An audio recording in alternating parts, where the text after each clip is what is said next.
আমি নিজে পরিযায়ী শ্রমিকদের যাতে বাইরে এই ধরনের হয়রানির শিকার হতে না হয় তার জন্য আমি নিজে চেষ্টা করছি। আমি ভারতবর্ষের যিনি রাষ্ট্রপতি তাকেও বলবার ব্যবস্থা করছি, ভারতবর্ষের সরকারের কাছে তার দৃষ্টি আকর্ষণ করার জন্য আপ্রাণ চেষ্টা করছি।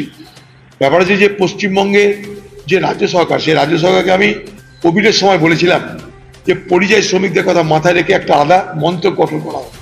সেই মন্ত্রক আজ পর্যন্ত গঠন হয়নি, ফলে পরিযায়ী শ্রমিকদের দুরবস্থা শেষ নাই। রাজ্য যেখানে যেখানে পরিযায়ী শ্রমিক, সেখানে রাজ্য সরকারের পক্ষ থেকে মুখ্যমন্ত্রী নিজের সেই সমস্ত রাজ্যে গিয়ে সেখানকার মুখ্যমন্ত্রীর সঙ্গে ইমিডিয়েট আলোচনায় বসা দরকার।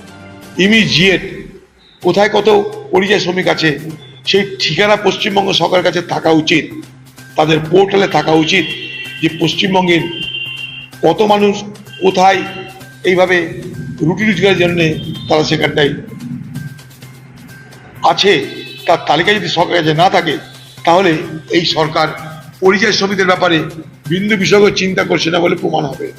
আমরা পরিযায়ী শ্রমিকদের বিষয়টাকে নিয়ে খুব সিরিয়াসলি ভাবনা চিন্তা করছি এবং সেই সুবাদে আমরা এই জেলায় আমরা আন্দোলন করবার সিদ্ধান্ত নিয়েছি।